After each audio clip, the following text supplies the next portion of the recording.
예수께서 빌립보 가이사랴 지방에 이르러 제자들에게 물어 이르시되 사람들이 인자를 누구라 하느냐? 이르되 가로는 세례 요한, 가로는 엘리야, 어떤 이는 에레미야나 선지자 중에 하나라 하나이다. 이르시되 너희는 나를 누구라 하느냐? 시몬 베드로가 대답하되 주는 그리스도시요 살아계신 하나님의 아들이시니라. 예수께서 대답하여 이르시되 바요나 시몬아 내가 복이 있도다. 이를 내게 알게 하니는 혈육이 아니요 하늘에 계신 내 아버지시니라. 또 내가 내게 이르노니 너는 베드로라, 내가 이 장성 위에 내 교회를 세우니 음부의 권세가 이기지 못하리라. 내가 천국 열쇠를 내게 주리니 내가 땅에서 무엇이든지 매면 하늘에서도 매일 것이요 내가 땅에서 무엇이든지 풀면 하늘에서도 풀리리라 하시고 이에 제자들에게 경고하사 자기가 그리스도인 것을 아무에게도 이르지 말라 하시니라. 아멘. 사랑하는 성도 여러분, 인생은 마치 집을 짓는 것과 같다라고 할 수 있습니다. 사람이 집을 지을 때 아무렇게나 집을 짓지 않는 것처럼 특별히 자신이 소망하는 좋은 집을 짓기 위해서는 잘 준비되어진 순서에 따라서 집을 지어 가야 하는 것입니다. 먼저 좋은 집을 짓기 위해 무엇을 준비해야 합니까? 집을 지을 땅이 있어야 하고 그리고 설계도가 있어야 하고 또한 설계도대로 지을 수 있는 그러한 기술자가 있어야 합니다. 이 셋 중 하나라도 없다면 우리는 결코 좋은 집을 지을 수 없는 것이죠. 그런데 이 세 가지는 어느 한순간에 준비되어지는 것이 아니다라고 할 수 있습니다. 그것들을 잘 준비하는 데에는 어느 정도의 시간이 필요하다는 것이죠. 왜냐하면 사람에게 있어 인생이라는 것은 살아가는 그 모든 순간들이 처음 마주하게 되는 아주 낯설고 아주 어색한 그러한 사건들의 연속이기 때문입니다. 그러다 보니 사람이 좋은 인생의 집을 짓기 위해서는 나름의 시간과 지식과 경험이 쌓였을 때에 이루어지게 되는 것이죠. 그러나 참으로 놀랍게도 우리가 잘 인식하지는 못하지만 사람에게는 누구나 좋은 인생을 집을 짓도록 도와주는 멘토의 역할을 하는 사람들이 존재하고 있다라는 것입니다. 우리를 세상에 태어나게 해주신 부모님과 또한 우리와 더불어 함께 살아가는 형제들과 우리 주변에 있는 친구들과 또한 우리를 여러 가지로 가르쳐 주시는 선생님들이다라는 것입니다. 사람은 결코 혼자서 인생의 집을 지어갈 수 없는 것이죠. 사람은 누구나 가까이에서 묵묵히 나를 도와주고 있는 그런 사람들과 함께 자신만의 인생의 집을 지어가고 있는 것입니다. 그래서 세상에서도 지혜로운 사람은 자신에게 주어진 모든 것들이 혼자만의 노력으로 이루어졌다고 자만하거나 자랑하지 않습니다. 도리어 자신을 빛내주기 위해서 묵묵히 참고 도와주었던 수많은 사람들에게 감사를 표하게 되는 것이죠. 그 중에서도 특별히 부모님의 사랑과 헌신에 감사를 표현하는 것입니다. 왜냐하면 좋은 인생의 집을 짓는 데 있어서 부모님의 그 헌신과 노력이 너무나 중요하고 또한 큰 비중을 차지하기 때문입니다. 따라서 사람이 한 번 사는 인생의 집을 잘 짓기 위해서는 부모님의 교훈과 훈육을 달게 받아야 하고 이를 통해서 인생의 기초를 잘 다듬어 가야 한다라고 할 수 있습니다. 기초를 잘 다듬어 놓아야 어때요? 뼈대도 튼튼히 세울 수 있는 것이고, 그리고 그 주변을 감싸는 벽돌도 잘 쌓아 올릴 수 있게 되는 것입니다. 그런데 성경은 우리를 향하여서 이와 같은 인생의 집보다 우리에게 더욱 중요한 집이 있다라고 우리에게 말씀을 하십니다. 그 집은 우리를 영원히 살게 해주는 믿음의 집이다라고 말씀을 하는 것이죠. 그리고 우리를 영원히 살게 해주는 그 믿음의 집의 이름은 바로 교회이다라고 우리에게 말씀하십니다. 이와 관련해서 오늘 우리가 함께 읽은 본문은 교회가 어떻게 생겨나게 되었고 또한 교회의 태생이 어떻게 되는가 하는 것들을 우리에게 가르쳐주고 있습니다. 오늘날 교회의 주인이 누구인지, 그리고 교회의 본질을 잃어버린 세대를 향해서 교회가 교회되기 위해 가장 중요한 것이 무엇인가를 우리에게 교훈해 주시고 있다라는 것이죠. 따라서 우리는 오늘 설교를 통해서 진리의 빛을 잃어버린 교회를 바라보시며 애통해 하시는 하나님의 마음을 느끼고 깨닫는 자들이 되어야 할 것입니다. 세상의 가치로 교회를 바라보는 우리의 왜곡된 신앙을 바로잡는 그러한 시간이 되어야 한다라는 것입니다. 이 시간 말씀을 듣는 우리 가운데에 교회를 향한 왜곡된 신앙이 바로 잡혀지는 그러한 하나님의 은혜가 우리 가운데 가득하기를 간절한 마음으로 소망합니다. 잠시 지난 시간에 나누었던 말씀을 살펴봅니다. 지난 시간 예수님께서는 제자들에게 바리새인과 사두개인들의 누룩을 주의하라고 말씀하셨습니다. 예수님께서 주의하라 하신 그 누룩이 의미하는 바는 무엇이었습니까? 누룩은 바로 비성경적인 가르침들과 세상적인 교훈이었다라고 할 수 있습니다. 그렇다면 2000년이 지난 우리는 이 말씀을 어떻게 적용해야 하는 것인가? 이 말씀을 영적 의미로 우리가 확장하게 되면 바리새인과 사두개인들의 누룩은 오늘날 하나님이 없다고 말하는 인본주의적 사상들과 현세의 삶과 돈이 전부라고 주장하는 세속적인 생각들과 또한 이를 잘 반영하고 있는 세상의 문화이다라고 할 수가 있습니다. 따라서 우리는 교회가 교회답기 위해서 세속적인 세상의 가치와 문화를 경계해야 하는 것이죠. 잠시 틈을 보이는 순간 세속적인 가치와 문화가 교회로 파고들어서 교회를 어지럽히고 혼란에 빠뜨릴 수 있다는 사실을 우리는 늘 염두에 두고 있어야 합니다. 그리고 우리 마음에 있는 교회를 향한 생각들을 새롭게 정립해야 하는 것이죠. 우리는 주님의 몸된 교회가 얼마나 거룩하고 얼마나 영광스러운 곳인가를 다시 한번 상기시켜야 하는 것입니다. 오늘 본문은 예수님의 질문으로 시작을 하고 있습니다. 예수님이 제자들에게 하신 첫 번째 질문은 무엇입니까? 13절의 말씀을 보면 예수님 뭐라고 질문하셨어요? 그렇죠. 사람들이 인자를 누구라 하느냐라고 질문을 하십니다.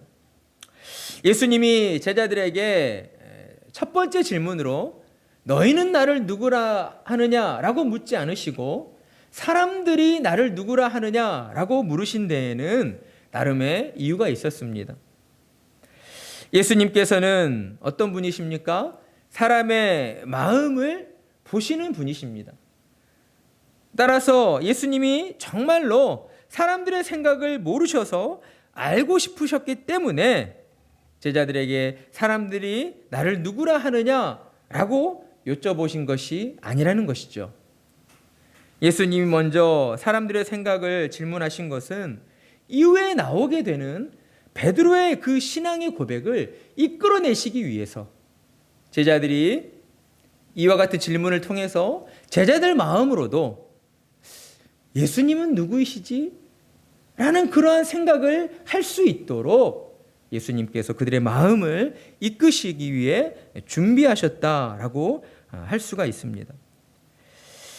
제자들은 예수님의 질문에 이렇게 대답을 하죠. 어떤 사람들은 예수님을 세례 요한이라고, 더러는 엘리야라고, 어떤 이는 예레미야 선지자 중 하나이다라고 이야기를 합니다. 라고 그렇게 대답을 합니다. 우리는 제자들의 대답에서 당시 사람들이 예수님에 대해 가졌던 한 가지 공통적인 생각을 발견하게 되는데, 그것은 바로 예수님이 죽은 선지자들 가운데의 한 사람으로 다시 살아난 사람이다, 이런 생각을 가지고 있었다는 것을 우리가 알게 되는 것이죠. 먼저 사람들이 예수님을 엘리야로 생각하게 된 근거는 무엇인가? 말라기 4장 5절을 보게 되면, 보라, 여호와의 크고 두려운 날이 이르기 전에 내가 선지자 엘리야를 너희에게 보내리니, 이 말씀에 근거하고 있습니다. 당시 유대인들은 말라기 선지자가 예언한 이 예언에 따라서 분명 메시아가 오시기 전에 엘리야 선지자가 다시 살아나서 오게 된다라고 하는 그러한 전통을 가지고 있었던 것이죠. 그리고 또 어떤 사람들은 예수님을 예레미야 선지자나 세례 요한이라고 생각을 했는데, 그들이 이렇게 생각한 것은 예수님께서 정확히 어떤 분인지는 확실히 알지 못하지만 그동안 예수님이 보이신 그러한 이적들이 있었잖아요. 예수님이 병든 자를 낫게 하시고, 귀신 들린 자를 또한 귀신을 쫓아내 주시고, 어때요? 말씀만으로 풍랑을 잠잠케 하시고, 이러한 놀라운 이적들을 그들이 보았기 때문에 이러한 예수님이 행하신 이적들에 대한 소문이 당시 헤롯 대왕에게까지 전달되어졌었죠. 그래서 헤롯 대왕과 그의 신하들이 예수님을 가리켜서 죽은 세례 요한이 살아난 것 아니냐, 이런 생각들을 가지고 있었던 겁니다. 이를 볼 때에 우리는 당시 유대인들이 어떤 생각을 가지고 있었는가? 사람이 죽었다가 다시 살아나게 되면 이전과 다른 어떤 놀라운 능력을 갖게 된다, 이런 미신을 그들이 가지고 있었다는 것을 우리가 알 수가 있는 것이죠. 따라서 당시의 사람들은 이러한 미신을 근거로 해서 예수님은 죽은 옛 선지자들 중 한 사람으로 다시 태어났다라고 하는 그러한 생각을 가지고 있었습니다. 그러나 사람들이라는 생각은 예수님이 원하시는 대답이 아니었던 것이죠. 그래서 예수님께서는 사람들의 이러한 생각에 대한 어떠한 피드백도 하지 않으시고 바로 이어서 예수님이 듣길 원하시는 질문을 제자들에게 하십니다. 그렇다면 너희는 나를 누구라 하느냐? 바로 이어지는 이 질문에 제자들은 아마도 적잖이 당황했을지 모릅니다. 왜냐하면 제자들이 생각했을 때에는 어때요?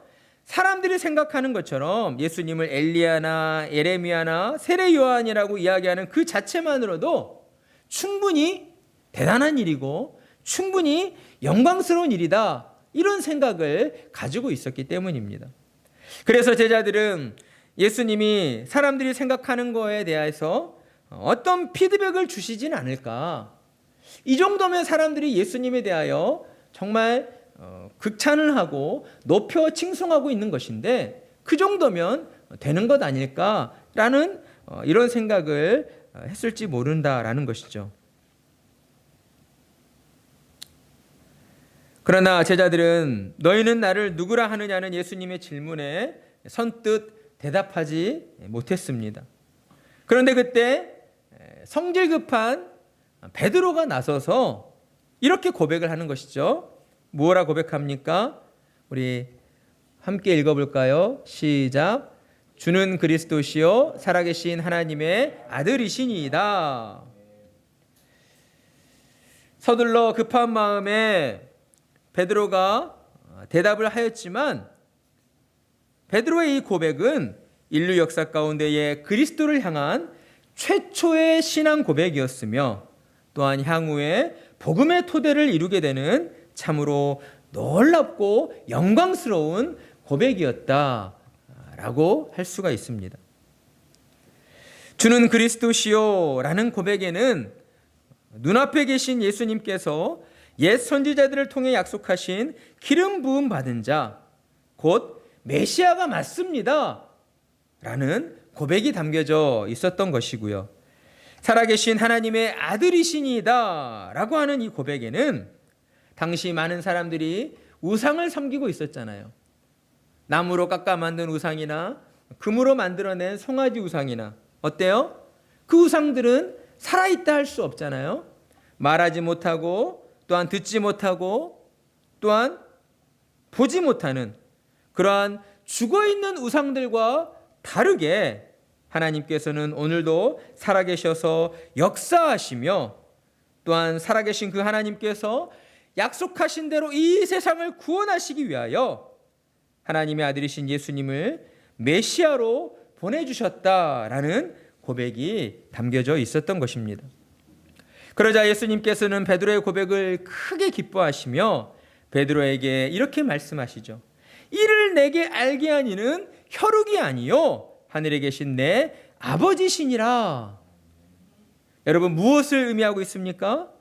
베드로가 예수님을 주는 그리스도시요 살아계신 하나님의 아들이십니다라고 고백하게 된 것은 세상의 지식이나 학문을 통해서가 아니라 또는 다른 누군가를 통해서 알게 되었기 때문이 아니라 하늘에 계신 내 아버지 곧 하나님께서 베드로의 영을 깨워 알게 하셨기 때문에 고백할 수 있었다라는 것을 우리에게 가르쳐주고 있는 것입니다. 그렇습니다. 우리는 이 말씀을 통해서 믿음은 곧 하나님이 주시는 선물이라는 사실을 다시 한번 확인하게 됩니다. 에베소서 2장 8절의 말씀, 너희는 그 은혜에 의하여 믿음으로 말미암아 구원을 받았으니 이것은 너희에게서 난 것이 아니요 하나님의 선물이라. 아멘.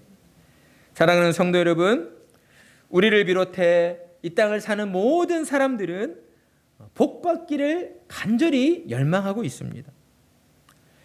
우리가 생각할 때에 진정한 복은 과연 무엇일까요? 아마도 진정한 복은 육신의 죽음으로써 모든 것이 끝나버리는 그런 것이 아니라 영생을 얻어서 영원을 살게 되는 것, 그것이 인간에게 있어서 진정한 복이라고 할 수 있지 않을까요? 오늘 말씀을 통해 우리는 이러한 참된 복은 오직 하나님의 역사로 인해 믿음을 갖게 된 심령만이 누릴 수 있는 복이다라는 것을 우리가 다시금 확인하게 됩니다. 만약 여러분도 이 말씀에 동의를 하신다면 여러분은 이미 하나님의 은혜로 그리스도를 믿어 영생의 복을 소유한 자들이라고 할 수가 있을 것입니다.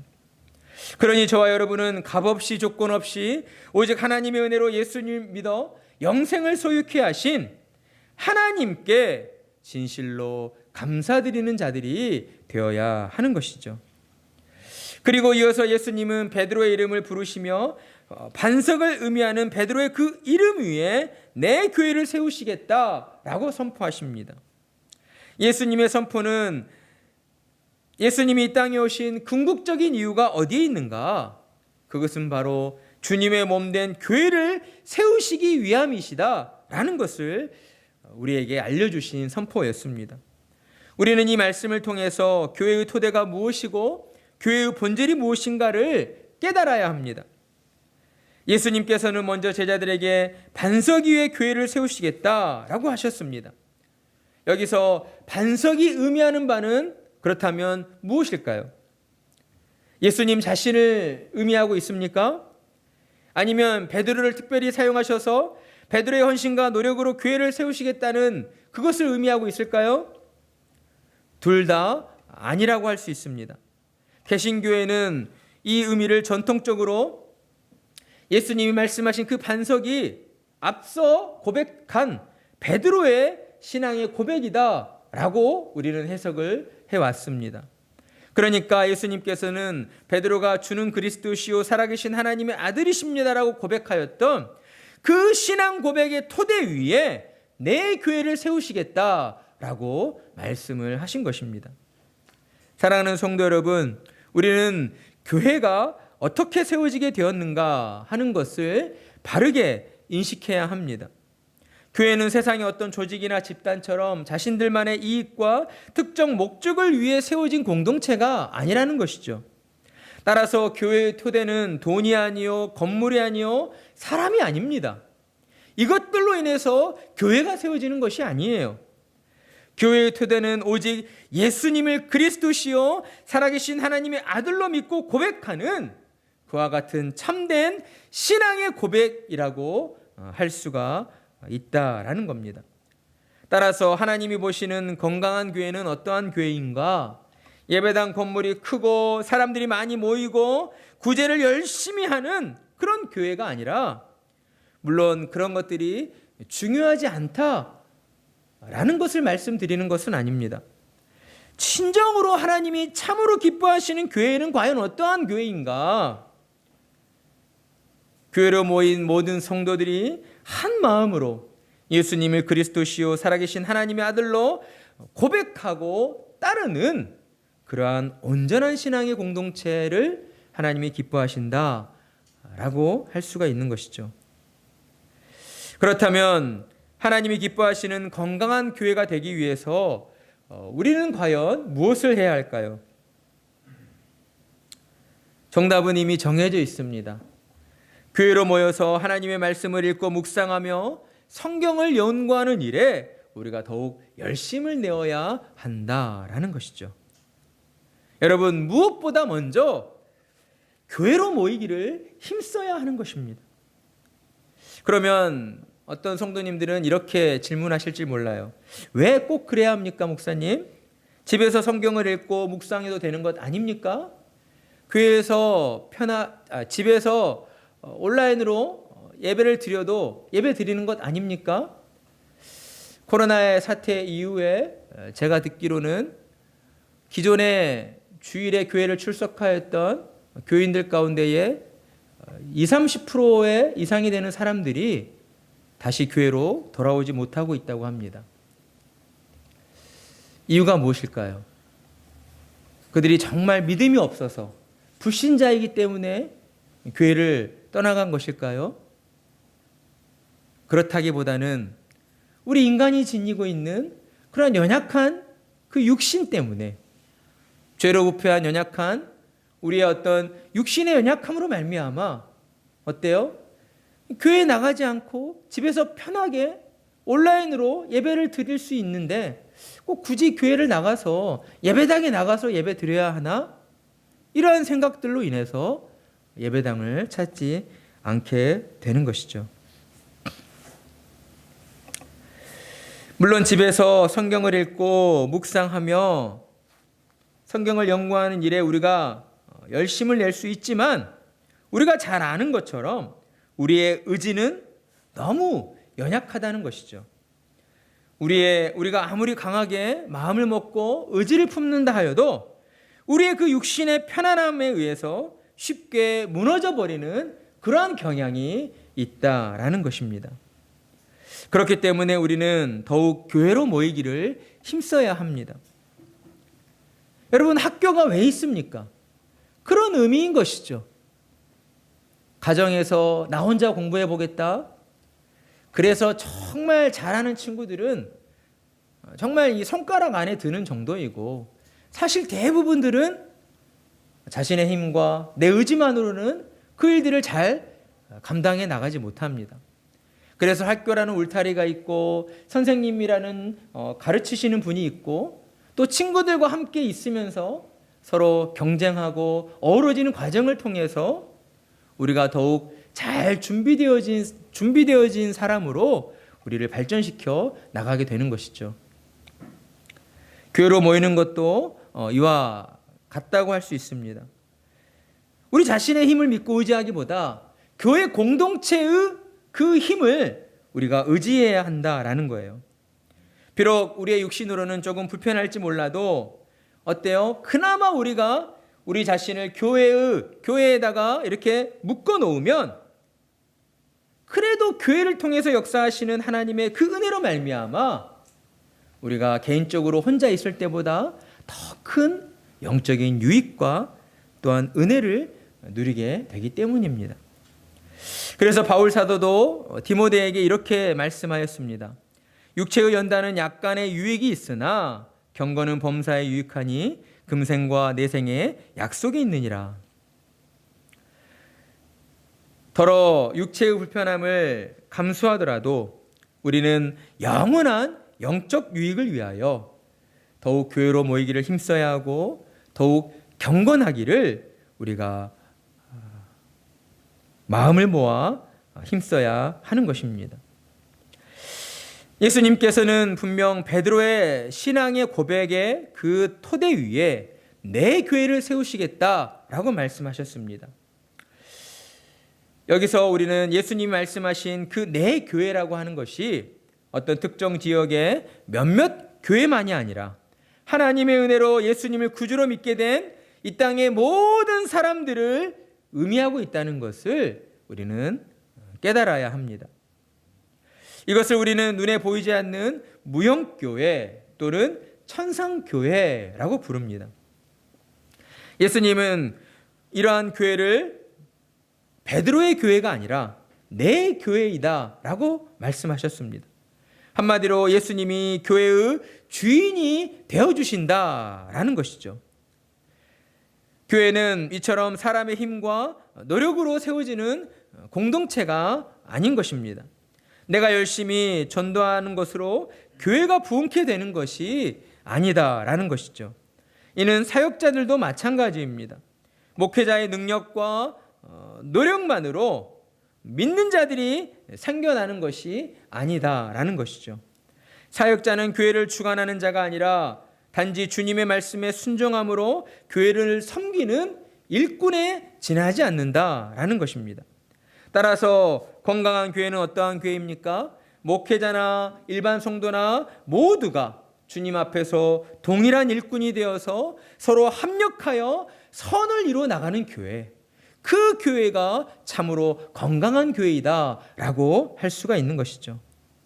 목회자만 하나님 앞에서 특별한 권세를 받은 자, 이런 생각은 결코 교회를 건강하게 만들어가지 못합니다. 이는 장로나 중직자에게도 마찬가지인 것이죠.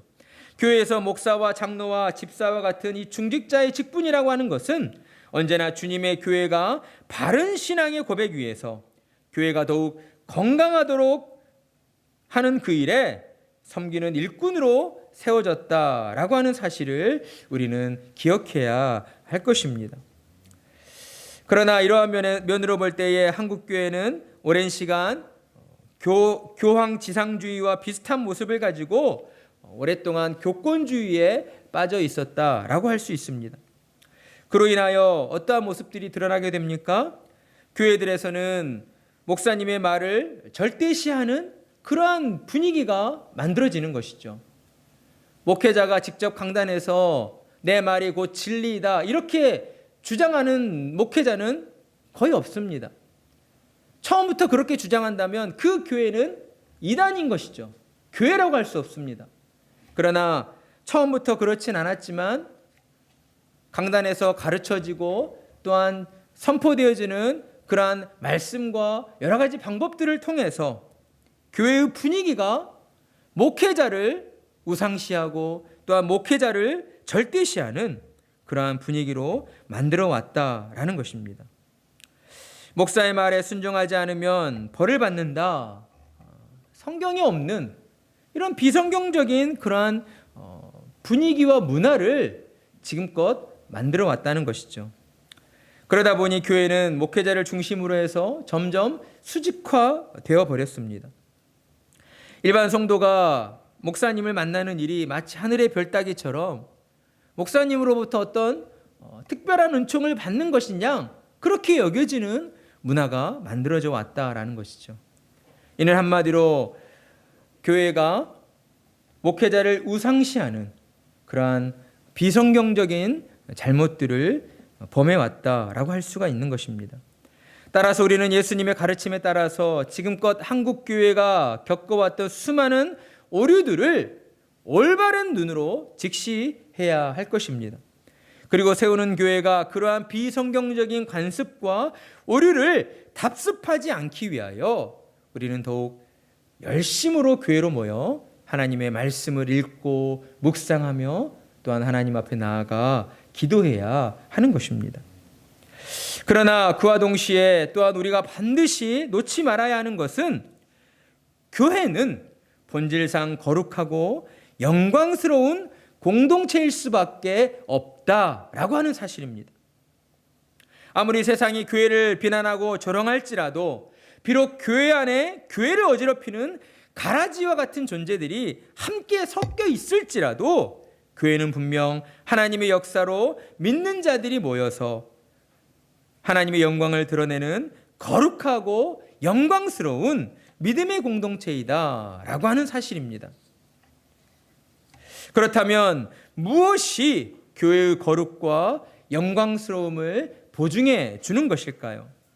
첫째는 예수님이 교회의 주인 되셔서 음부의 권세, 즉 사탄의 권세가 이기지 못하도록 하시기 때문이고, 둘째는 예수님이 교회에 천국의 열쇠를 주셔서 교회가 간구할 때마다 하늘의 복이 교회를 통하여 임하도록 약속해 주셨기 때문이다라는 것입니다. 사랑하는 성도 여러분, 세상이 아무리 교회를 향하여서 부패했고 썩었다 할지라도, 어느 목사가 헌금을 횡령하고 불륜을 저질렀다 할지라도, 어느 장로와 어느 집사와 어느 성도가 이러이러한 차마 입에 담지 못할 그러한 죄들을, 잘못들을 저질렀다 할지라도 우리가 반드시 기억해야 하는 것은 주님의 교회는 영원토록 거룩하고 영광스러운 승리자의 공동체로 남게 된다라고 하는 사실입니다. 그 근거가 무엇이라고요? 예수님이 교회의 주인 되시기 때문입니다. 비록 세상에서 교회가 비난받고 조롱받을지라도 교회는 예수님이 재림하시는 그날에 반드시 승리자로 우뚝 서게 될 것이기 때문입니다. 예수님께서는 사탄과의 영적 전쟁을 이미 십자가 위에서 승리하셨고 그 승리를 교회를 통하여 선포해 주셨습니다. 그리고 예수님은 승리의 전리품으로 교회에 천국의 열쇠를 주신 것이죠. 천국의 열쇠를 가지고 교회가 매고 풀 때마다 그 모든 일들이 하늘에서도 매이고 풀리도록 하시겠다라고 우리에게 약속을 주신 것입니다. 그렇다면 예수님이 말씀하신 교회에 주신 천국의 열쇠는 과연 무엇을 의미하고 있는 것일까? 이를 두고 여러 가지 해석들이 있었는데, 중세 로마 가톨릭 교회에서는 이를 지나치게 문자적으로 해석하여서 구원은 오직 교회 안에서만 존재한다. 그러니까 교회를 떠나서는 사람은 구원받을 수 없다라는 주장을 하였습니다. 그러나 개신교 교회에서는 천국의 열쇠를 사역자에게 주어진 어떤 특별한 권능으로 해석하지 않았죠. 교회에 주어진 사명이고, 즉 복음을 전하여 불신자를 구원하고 성경을 가르쳐서 온전한 믿음의 사람으로 세워가는 그 모든 일들이 곧 천국의 열쇠이고 교회에 주어진 것이다 라고 해석을 하였습니다. 사랑하는 성도 여러분, 교회는 주는 그리스도시요 살아계신 하나님의 아들이십니다 라는 이 믿음의 고백 위에 세워진 거룩한 믿음의 공동체입니다. 교회는 만물 위에 세워진 거룩한 공동체로서 예수님이 주인 되으시어 모든 만물을 충만케 하시는 하나님의 은혜로 채워져 있는 공동체이다라는 것입니다. 그러니 교회는 하나님의 은혜를 충만히 담아내는 은혜의 잔이다라고 할 수 있는 것이죠. 하나님께서는 우리에게 날마다 말씀으로 풍성한 은혜를 베풀어 주십니다. 그리고 말씀을 듣는 우리가 하나님이 베푸시는 그 은혜를 가득 담아내기를 원하고 계신다라는 것이에요. 하나님은 우리 안에 담겨진 그 은혜를 가지고 세상으로 나아가 흘려보내시기를 간절한 마음으로 원하고 계시는 분이십니다. 세상이 비록 교회를 욕하고 비난할지라도 하나님의 은혜를 힘입어 세상으로 나아가 죄의 노예가 되어 살아가는 많은 사람들을 하나님의 품으로 인도하기를 하나님은 그 무엇보다 간절히 원하고 계신다라는 것입니다. 사랑하는 성도 여러분, 하나님은 우리에게 그토록 놀라운 은혜와 또한 권한을 부여해 주셨습니다. 우리 한 사람 한 사람이 하나님 나라의 대사로서 이 세상으로 부름을 받았다라는 것이죠. 그러니 우리는 매 순간 주는 그리스도시요 살아계신 하나님의 아들이십니다, 이 고백을 드리며 우리에게 주어진 복음 전도자의 거룩한 사명을 날마다 행하며 나아가는 그러한 믿음의 사람들이 되어야 하는 것입니다. 교회가 크던 작던 성경적인 동일한 신앙 고백을 하는 이 땅에 세워진 모든 지상의 교회가 주님이 주인 되시는 주님의 몸된 교회임을 우리가 믿고 우리 자신이 섬기는 세우는 교회를 통하여서 하나님의 영광이 이 세상 가운데에 온전히 전해지고 비추어지기를 간절히 소망하고 기도하는 우리들이 되어야 하는 것입니다.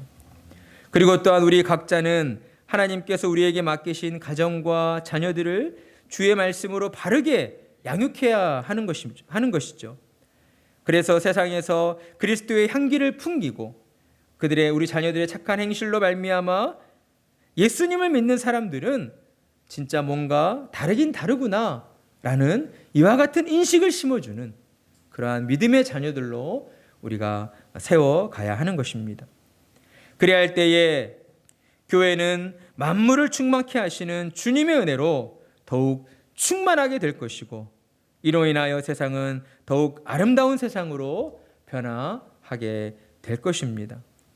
주님이 세워주신 우리 세우는 교회를 통하여서 하나님의 거룩하심과 영광스러움이 온 세상을 환히 밝히게 되기를 간절히 소망하며 하나님의 역사하심에 온전히 쓰임받는 여러분의 삶이 되시기를 간절한 마음으로 축복합니다.